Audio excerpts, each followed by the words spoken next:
അപ്പോൾ കളം കാവൽ ജിതിൻ കെ ജോസ് എഴുതി സംവിധാനം ചെയ്ത കളം കാവൽ ഇതൊരു റിയൽ ഇൻസിഡൻറ്റിനെ ബേസ് ചെയ്തിട്ടുള്ളതാണ് എന്ന് നമുക്കറിയാവുന്നതാണ്. ഇതിനെക്കുറിച്ച് വേറെ ചർച്ചകളൊന്നുമില്ല, അതിലൊരു സ്പോയിലറും ഇല്ല. സംഭവം ഇത് നിങ്ങൾക്ക് തിയേറ്ററിൽ പോകുമ്പോൾ സെയിം കഥയെടുത്ത് ചെയ്തിരിക്കുന്നതല്ല, അത് നിങ്ങൾക്ക് മനസ്സിലാവും. എനിക്ക് ഏറ്റവും പേഴ്സണലി ഇഷ്ടപ്പെട്ടത് ഓപ്പണിംഗ് സീനിലെ മമ്മൂക്കയെ കാണിക്കുന്നുണ്ട്. അതിൽ ഭയങ്കരമായിട്ടുള്ളൊരു ക്രൂഡായിട്ടുള്ളൊരു ആളാണ്. ആ ഒരു സീനിൽ നമുക്ക് മനസ്സിലാവും ആ വില്ലൻ്റെ ഡെപ്ത് എങ്ങനെയാണെന്ന് നമുക്ക് കാണിച്ചു തരുന്നൊരു സീനാണ്. ആ ഒരു മൂവിയിൽ ഏറ്റവും ഡെപ്തായിട്ടുള്ള സീനും ഏറ്റവും എന്തു പറയുക ഒരു പവർഫുൾ ആയിട്ടുള്ള സീനാണ് ഓപ്പണിംഗ് സീന്. ബാക്കി പോകുന്നത് സെയിം കുറുപ്പ് നമ്മൾ മൂവി കണ്ടതായാലും അതിൽ ജിതിൻ കെ ജോസാണ് ആ ഒരു സെയിം വേവ് തന്നെയാണ്, ഇൻവെസ്റ്റിഗേഷൻ മെത്തേഡിൽ തന്നെയാണ് പോകുന്നത്. ഇതിനൊരു ഒരു സ്റ്റോറി ഫ്ലോ എന്ന് പറഞ്ഞു കഴിഞ്ഞാൽ അതൊരു പ്രത്യേക തരത്തിലാണ്. പിന്നെ വിനായകൻ ചേട്ടൻ്റെ കാര്യം പറയുകയാണെങ്കിൽ പോലീസ് ഉദ്യോഗസ്ഥനായിട്ട് വരുന്നൊരു ആളാണ്. പുള്ളിയുടേതായിട്ടുള്ളൊരു സ്ഥിരം മാനറിസങ്ങളിൽ നിന്ന് മാറി വ്യത്യസ്തമായിട്ടുള്ളൊരു മാനറിസം ഉള്ളൊരു ഷൗട്ടിംഗ് ഇല്ലാത്തൊരു പ്രത്യേകതരമായിട്ടുള്ളൊരു ബോൾഡായിട്ടുള്ളൊരു കഥാപാത്രത്തെയാണ് ചെയ്തിരിക്കുന്നത്. ആ ഒരു കഥാപാത്രം രണ്ടുപേരും അവരുടേതായിട്ടുള്ള കഥാപാത്രങ്ങൾ ഭയങ്കരമായിട്ട് ഉൾക്കൊണ്ട് ചെയ്തൊരു ഇത് പടമായിട്ട് എനിക്ക് തോന്നുന്നു. ഭയങ്കരമായിട്ട് ഡെപ്തുണ്ട്. വില്ലനായിരുന്നാലും പോലീസ് ഇൻവെസ്റ്റിഗേഷൻ ഓഫീസർ ആയിരുന്നാലും അവരുടേതായിട്ടുള്ളൊരു രണ്ട് ഏരിയ ബാലൻസിങ് ആണ്. വില്ലൻ നടൻ എന്നൊരു മെത്തേഡ് തന്നെ നമുക്ക് മാറി. കാര്യം എന്ന് വെച്ച് കഴിഞ്ഞാൽ അങ്ങനെയാണ് പടം പോകുന്നത്. ഫൈനലി നിങ്ങൾക്ക് ഒരു സെക്കൻഡ് പാർട്ടിൻ്റെ എൻഡിങ് പോലെയാണ് പടം നിർത്തിയിരിക്കുന്നതെന്നാണ് എൻ്റെ പേഴ്സണലി ഉള്ള ഒരു രീതി എനിക്ക് മനസ്സിലായത്. ക്ലൈമാക്സിൽ നമുക്കൊരു മാസ് കൊമേഴ്ഷ്യൽ പടത്തെയായിട്ട് ഇതിനെ കാണാതിരിക്കുക. നിങ്ങൾക്ക് ക്രൈം ഇൻവെസ്റ്റിഗേഷൻ ഡ്രാമ ജനറിലുള്ളൊരു സംഭവം ഇഷ്ടമാണെങ്കിൽ ഉറപ്പായിട്ട് ഈ സാധനം മിസ് ചെയ്യരുതെന്നാണ് പറയാനുള്ളത്.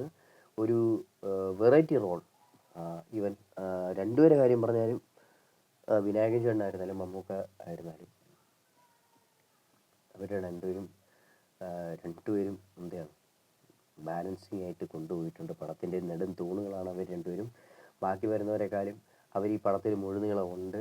പിന്നെ 21 പേരുടെ കാര്യം പറയാൻ പറ്റിയ നടി ഇതൊക്കെ വരുന്നത് ഇതെല്ലാത്തിനും അവരുടേതായിട്ടുള്ളൊരു ഏരിയയിൽ തപ്പിയിട്ട് പോയിട്ടുണ്ട്. ഈ കഥ ഒരു വലിയൊരു നമുക്കറിയാം സൈനൈഡ് മോഹൻ്റെ കഥ ഒരു സിനിമയിലൊന്നും ഒതുങ്ങുന്നതല്ല. ഈ പടം അതിനെ ബേസ് ചെയ്ത് വരുന്നതായിരുന്നാൽ കൂടിയും അതിൽ നമുക്ക് ഓൾറെഡി സൈനൈഡ് മോഹൻ്റെ നമുക്ക് കഥ തന്നെ അറിയാം. പുള്ളി കേസ് ഇതായതിനു ശേഷം പുള്ളി കേസ് വാദിക്കുന്ന കാര്യങ്ങളൊക്കെ നമുക്ക് ഒരുപാട് കാര്യങ്ങൾ വരുന്നുണ്ട്.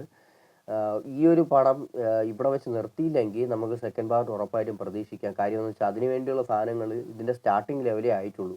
ആ പടത്തിനെ ബേസ് ചെയ്ത് അല്ല ആ സ്റ്റോറിയെ ബേസ് ചെയ്ത് ഒരുപാട് കാര്യങ്ങൾ ഇതിൽ വരുന്നുണ്ട്. സെയിം കഥയല്ലത് എന്ന് പറയാം, സെയിം കഥയല്ല ഇത് വരുന്നത്.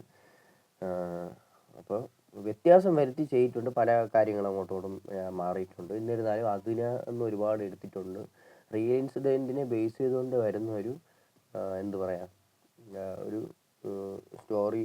ഇതൊരു സിനിമയാണ്. അതിനെ ബേസ് ചെയ്ത് മാത്രം എന്ന് പറയുമ്പോൾ സെയിം എക്സാക്റ്റ് കഥ ഈ സുകുമാരക്കുറുപ്പിൻ്റെ ഒരു മെത്തേഡിലൊന്നും വന്നിട്ടില്ല. എന്നാൽ കൂടിയും ഒരു നല്ലൊരു പടമാണ്. തിയേറ്ററിൽ മസ്റ്റായിട്ട് പോയി കാണാൻ ശ്രമിക്കും. അതിൻ്റെ പേഴ്സണലി ഉള്ള അഭിപ്രായമാണ്. ഞാൻ ഒരുപാട് സ്പോയിൽ ചെയ്യുന്നില്ല. കൊലപാതകങ്ങൾ ഒരുപാട് കാണിക്കുന്നുണ്ടോ എന്ന് ചോദിച്ചു കഴിഞ്ഞാൽ എന്താ പറയുക, ഓപ്പണിംഗ് സീന് നിങ്ങൾ കണ്ടു നോക്കുക. അതിന് ശേഷം വരുന്ന സീനുകൾ ഒരുപാട് കാര്യങ്ങളുണ്ട്. മാനറിസം, വില്ലൻ്റെ ഒരു മെത്തേഡ്, സ്വഭാവം, സംസാര രീതികൾ എല്ലാം പക്കയായിട്ട് ചെയ്തിട്ടുണ്ട്. വിനായകൻ ചേട്ടനായിരുന്നായിട്ട് പോലീസ് ഉദ്യോഗസ്ഥ എന്ന നിലയിൽ എന്തു പറയാം ഒരു അടിപൊളി പുള്ളിയുടെ ഒരു സ്ഥിരമായ ഒരു മെത്തേഡിൽ നിന്ന് മാറിയിട്ടുള്ളൊരു വെറൈറ്റി കഥാപാത്രമാണ്. ഒരു നല്ലൊരു കഥാപാത്രം തന്നെയാണ്. എനിക്ക് പേഴ്സണലി ഭയങ്കരമായിട്ട് ഇഷ്ടപ്പെട്ടു പടം. സോ എല്ലാവർക്കും ഞാൻ ഈ പടം റേറ്റിംഗ് ചെയ്യുന്നത് എന്ന് പറഞ്ഞു കഴിഞ്ഞാൽ എൻ്റെ പേഴ്സണലി ഉള്ളൊരു 10 ഔട്ട് ഓഫ് 7.5 ഞാൻ കൊടുക്കാൻ തയ്യാറാക്കുന്നു. പല കാരണങ്ങളും എനിക്ക് ആ ഒരു കൊടുക്കാനും അത് ഇത്ര 7.5 കൊടുക്കാനും ഉള്ളൊരു ചില കാര്യങ്ങൾ എനിക്ക് അതിൽ ഇഷ്ടപ്പെടാത്തതായിട്ടുള്ള കുറേ കാര്യങ്ങളുണ്ട്. സോ റിവ്യൂ നിങ്ങൾക്ക് ഇഷ്ടപ്പെട്ടെങ്കിൽ ചാനൽ സബ്സ്ക്രൈബ് ചെയ്യുക, ലൈക്ക് ചെയ്യുക. എൻ്റെ